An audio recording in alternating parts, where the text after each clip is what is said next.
Cinema സംവിധായകനായിരുന്ന Ali Akbar ഇസ്ലാം മതം ഉപേക്ഷിച്ച് ഔദ്യോഗികമായി ഹിന്ദുമതം സ്വീകരിച്ച് പേര് മാറ്റിയത് 2022-ലാണ്. അദ്ദേഹം ഹിന്ദുമതം സ്വീകരിച്ച കാര്യം അന്താരാഷ്ട്ര ഹിന്ദു പരിഷത്ത് മുൻ നേതാവും ഹിന്ദു സേവാ കേന്ദ്രം നേതാവുമായ പ്രതീഷ് വിശ്വനാഥാണ് ഫേസ്ബുക്ക് പോസ്റ്റിലൂടെ അറിയിച്ചത്. ചരിത്രം ആവർത്തിക്കുന്നു, അലി അക്ബർ രാമസിംഹനായി എന്ന പോസ്റ്റിനൊപ്പം ഘർ വാപ്പസി എന്ന ഹാഷ്ടാഗ് കൂടി അദ്ദേഹം ചേർത്തിരുന്നു. നേരത്തെ തന്നെ താൻ ഇസ്ലാം മതം ഉപേക്ഷിക്കുന്നതായുള്ള തീരുമാനം അലി അക്ബർ സോഷ്യൽ മീഡിയയിലൂടെ അറിയിച്ചിരുന്നു. ഫേസ്ബുക്ക് ലൈവ് വഴിയായിരുന്നു മതം ഉപേക്ഷിക്കുന്ന കാര്യം അലി അക്ബർ അറിയിച്ചത്. സംയുക്ത സേനാ മേധാവി ബിപിൻ റാവത്ത് മരിച്ചപ്പോൾ നിരവധി ആളുകൾ ഫേസ്ബുക്കിൽ ആഹ്ലാദ പ്രകടനം നടത്തിയതായും അതിൽ പ്രതിഷേധിച്ചാണ് താൻ മതം ഉപേക്ഷിക്കുന്നതെന്നും അലി അക്ബർ അന്ന് പറഞ്ഞിരുന്നു. 2015-ൽ BJP-യിൽ എത്തിയ അദ്ദേഹം അടുത്ത വർഷം കൊടുവള്ളിയിൽ നിന്ന് മത്സരിച്ച് പരാജയപ്പെടുകയും ചെയ്തു. പിന്നീട് 2023-ൽ പാർട്ടിയുമായുള്ള ബന്ധങ്ങൾ പൂർണ്ണമായും അദ്ദേഹം ഉപേക്ഷിക്കുകയും ചെയ്തു. ഇപ്പോൾ താൻ BJP-യിൽ ചേർന്നതോടെ ജീവിതത്തിൽ നഷ്ടങ്ങൾ മാത്രമാണ് തനിക്ക് ഉണ്ടായതെന്ന് പറയുകയാണ് അലി അക്ബർ എന്ന രാമസിംഹൻ. BJP-യിൽ ചേരുന്നതിന് മുമ്പ് തനിക്ക് സ്വന്തമായ സ്റ്റുഡിയോയും പ്രതിവർഷം 10 മുതൽ 15 ലക്ഷം രൂപ വരെ വരുമാനമുള്ള ജോലികളും ഉണ്ടായിരുന്നു. എന്നാൽ BJP-യിലേക്ക് വന്നതിന് ശേഷം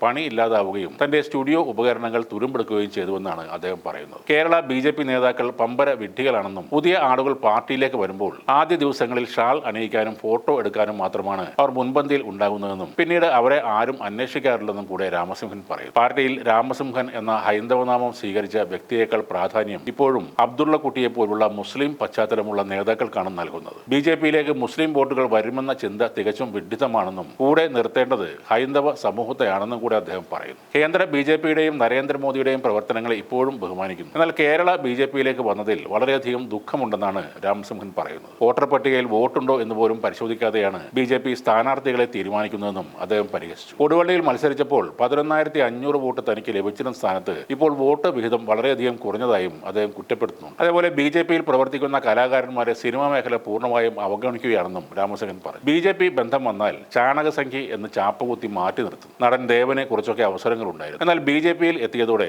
അതും നഷ്ടപ്പെട്ടുവെന്നും രാമസിംഹൻ പറഞ്ഞു. സുരേഷ് ഗോപിക്കും ഇതേ അവസ്ഥയാണ് ഉണ്ടായത്. ഉയർന്ന പ്രതിഫലം വാങ്ങിയ സിനിമകളിൽ സജീവമായി നിന്ന സമയത്താണ് അദ്ദേഹം പാർട്ടി ചുമതലകൾ ഏറ്റെടുത്തത്. അതോടെ ഉദ്ഘാടനങ്ങൾ പോലും ലഭിക്കാത്ത ഒരു സാഹചര്യം ഉണ്ടായെന്നാണ് രാമസിംഹൻ പറഞ്ഞത്. കേരളത്തിലെ BJP-യുടെ പ്രവർത്തനങ്ങളെല്ലാം കമ്മീഷൻ അടിസ്ഥാനത്തിലാണ് നടക്കുന്നത്. ഇലക്ഷൻ സമയത്ത് നേതാക്കൾക്കായി വാടകയ്ക്കെടുക്കുന്ന കാറിന് 2,000 രൂപയാണ് റേറ്റെങ്കിൽ 2,500 രൂപ നൽകാൻ ആവശ്യപ്പെട്ടു. അതിൽ 500 രൂപ കമ്മീഷനായി തിരികെ വാങ്ങുകയും ചെയ്യും. 100 രൂപയ്ക്ക് മേലുള്ള ഒരു ഊണിന് 60 രൂപ വരെ കമ്മീഷൻ വാങ്ങുന്ന അവസ്ഥയും പാർട്ടിയിലുണ്ട്. തെരഞ്ഞെടുപ്പുകൾ 5 കൊല്ലത്തേക്കുള്ള പണം ഉണ്ടാക്കാനുള്ള മാമാങ്കമായി ചില നേതാക്കൾ ഉപയോഗിക്കുകയാണെന്നും അദ്ദേഹം ആരോപിക്കുന്നു. പാർട്ടിയിൽ ആരെങ്കിലും വളർന്നു വന്നാൽ അവരെ താഴേക്ക് വലിച്ചിടുന്ന ഞണ്ടുകളുടെ സ്വഭാവമാണ് കേരളത്തിലെ BJP നേതാക്കൾക്കുള്ളതെന്നും രാമസിംഹൻ വിമർശിച്ചു. സംസ്ഥാന അധ്യക്ഷൻ രാജീവ് ചന്ദ്രശേഖർ മത്സരിച്ച തിരുവനന്തപുരം കേന്ദ്രീകരിച്ച് മാത്രമാണ് കഴിഞ്ഞ ഇലക്ഷനുകളിൽ പാർട്ടി ശ്രദ്ധ കേന്ദ്രീകരിച്ചത്. അതേസമയം ശോഭ സുരേന്ദ്രനെ പോലെ ജനപിന്തുണയുള്ള നേതാക്കളെ നിരന്തരം മണ്ഡലങ്ങൾ മാറ്റി മത്സരിപ്പിച്ച് പരാജയപ്പെടുത്തുന്ന ഒരു സമീപനമാണ് പാർട്ടി സ്വീകരിച്ചത്. കേരളത്തിൽ BJP-ക്ക് 30% വോട്ട് നേടാനുള്ള സാധ്യതയുണ്ടെങ്കിലും അത് നേടിയെടുക്കാൻ പ്രാപ്തിയുള്ള നേതാക്കൾ ഇല്ലെന്നും ഈ രീതിയിൽ പോയാൽ പാർട്ടി അടുത്തെങ്കിലും രക്ഷപ്പെടില്ല എന്നുമാണ് രാമസിംഹൻ പറയുന്നത്. കഴിഞ്ഞ 15 വർഷത്തിനിടെ താൻ സിനിമ ചെയ്തിട്ടില്ല. അതിന്റെ കാരണം ഒരു സംഖ്യയെ ഇവിടുള്ള സിനിമാക്കാർ അടുപ്പിക്കില്ല എന്നതാണെന്നും രാമസിംഹൻ പറയുന്നു.